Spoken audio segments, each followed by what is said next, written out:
लाखा road station ते Shalimar express बीठल मालगाड़ी से टकराइजी वही। शालीमार एक्सप्रेस कराची का पंजाब वञी रही हुई। हादसे में शालीमार एक्सप्रेस जी इंजन ऐं जनरेटर वारियूं बोगियूं तबाह। मालगाड़ी जूं 3 बोगियूं तबाह थी वयूं। अप ऐं डाउन ट्रैक ते ट्रेनुनि जी अचवञ मुअतल। रेलवे अख़ियारियुनि जो चवणु आहे त हादसे में को जानी नुक़सान नाहे थियो। ट्रैक जी बहाली जूं कोशिशूं जारी आहिनि। जल्द ट्रेनुनि जी अचवञ बहाल कई वेंदी।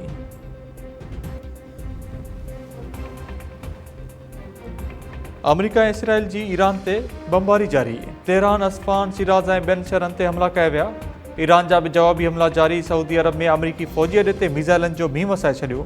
पाकिस्तान इनक़लाब चयो आहे त अमरीकी अॾे ते बेड़ाक जहाज़नि खे निशानो बणायो वियो। UAE में अल-ज़फ़रा एयरबेस खे मिज़ाइलनि ऐं ड्रोन ज़रिए निशानो बणायो वियो। बगदाद में बि अमरीकी फ़ौजी अॾे ते हमलो। कुवैत में हमलनि दौरान रेडार सिस्टम तबाह थी वियो।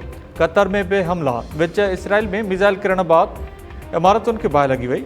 इसराइली अख़्तियारनि पारां 24 कलाकनि दौरान हमलनि में 100 खां वधीक शहरनि जे ज़ख़्मी थियण जी तस्दीक। अमरीका पंहिंजे शहरनि खे विच ओभर मां निकिरी वञण जूं हिदायतूं जारी करे छॾियूं। रिपोर्ट्स मूजिबि ईरान में 1444, लबनान में 826 ऐं इराक में 26 ॼणा मारिजी चुका आहिनि। हम्ज़ लंघ तां तेल खणी वेंदड़ मुल्क पाण सिक्योरिटी यकीनी बणाइनि। अमरीका सहकार कंदो ट्रम्प चयो आहे त मूंखे उमेद आहे त चीन, फ्रांस, जापान, ॾखिण कोरिया ऐं बर्तानिया हम्ज़ लंघ ते पंहिंजा बेड़ाक जहाज़ मोकिलींदा। ईरान डील करणु चाहे थो पर पेशकल शर्तूं सुठियूं न आहिनि। अमरीका ईरान खे फ़ौजी ऐं माशी तौरु शिकस्त ॾेई चुको आहे। ट्रम्प पारां ख़ारग ॿेट ते ॿीहर हमला करण जो बि ऐलान। हम्ज़ लंघ अमरीका ऐं संदसि इतादनि खां सवाइ सभिनी लाइ खुलियल आहे। विच ओभर में ईरान जूं कार्रवाई रुगो अमरीकी अॾनि ख़िलाफ़ आहिनि। तेहरान पाड़ेसरी मुल्कनि में कंहिं बि शहरी इलाइक़े खे निशानो नाहे बणायो। अरब मुल्कनि में शहरी हदफ़नि ते हमलनि जे पोयां इसराइल थी सघे थो। ईरान जे परॾेही वज़ीर अब्बास इराक़ची जो अरबी अख़बार खे इंटरव्यू। अब्बास इराक़ची चयो आहे त अमरीका ईरान जे शायदि ड्रोन जहिड़ो लोकास ड्रोन ठाहे वरितो आहे। तेहरान पाड़ेसरी मुल्कनि सां गॾिजी जांच कमेटी ठाहिण लाइ तयारु आहे। नेतन्याहू ज़िंदा ऐं ख़ैरियत सां आहे। मारिजी वञण जूं ख़बरूं अफ़वाह आहिनि। इसराइल जे वज़ीर आज़म हाउस जो बयानु। ईरानी पासर इनक़लाब चयो आहे त ॿारनि जो क़ातिल ज़िंदा आहे त पूरी ताक़त सां पीछो करे खेसि मारींदासीं।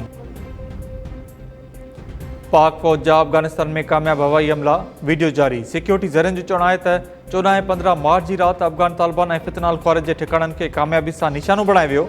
कंधार में ज़मीन अंदरि तबाह कयल टनल अफ़गान तालिबान ऐं दहशतगर्द इस्तेमालु कंदा हुआ। सिक्योरिटी ज़रियनि जो चवणु आहे त चित्राल सां लाॻापियल सरहद ते अफ़गान तालिबान जे बादानी पोस्ट खे निशानो बणायो वियो हो। ऑपरेशन गज़ब उल हक़ जारी आहे ऐं हदफ़ हासिल करण ताईं जारी रहंदो। सदर आसिफ अली ज़रदारी सां MQM जे चेयरमैन ख़ालिद मक़बूल सिद्दीकी जी मुलाक़ात। वफ़ाक़ी घर वज़ीर मोहसिन नक़वी बि मुलाक़ात में मौजूदु हो। मुलाक़ात दौरान मुल्क जी मौजूदा सूरत-हाल ऐं अमन अमान बाबति ख़्यालनि जी ॾे वठि कई वई। पधिराई में चयो वियो आहे त सदर ज़रदारी मुल्की सलामती खे महफ़ूज़ बणाइण ऐं अवाम जे तहफ़ुज़ खे यकीनी बणाइण जी अहमियत ते ज़ोर ॾिनो।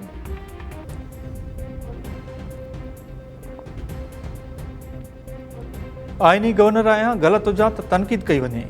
कराची ते का बि नाकारी ॻाल्हि न कई वञे। सिंध खे पंहिंजा हक़ ॾियण लाइ भरपूर कोशिशि कंदासीं। गवर्नर निहाल हाशमी जी कराची में प्रेस कॉन्फ्रेंस। निहाल हाशमी चयो त गवर्नर हाउस कहिड़े हाल में मिलियो अवां सभिनी जे साम्हूं आहे। गवर्नर हाउस में पंहिंजी तहज़ीब खां सवाइ का बि ॿी शइ न थींदी। हर शइ जी ऑडिट कराईंदासीं। ऐं पाकिस्तान रेलवे पारां ईद उल फितर जे मौक़े ते 4 स्पेशल ट्रेनूं हलाइण जो फ़ैसिलो। पहिरीं ईद स्पेशल ट्रेन 16 मार्च ते लाहौर खां कराची लाइ रवानी थींदी। ॿी ईद स्पेशल ट्रेन 17 मार्च ते कोयटा खां रावलपिंडी रवानी थींदी। टीं ईद स्पेशल ट्रेन 17 मार्च ते कराची खां पेशावर लाइ रवानी थींदी। चौथीं ईद स्पेशल ट्रेन 18 मार्च ते कराची खां लाहौर लाइ रवानी थींदी।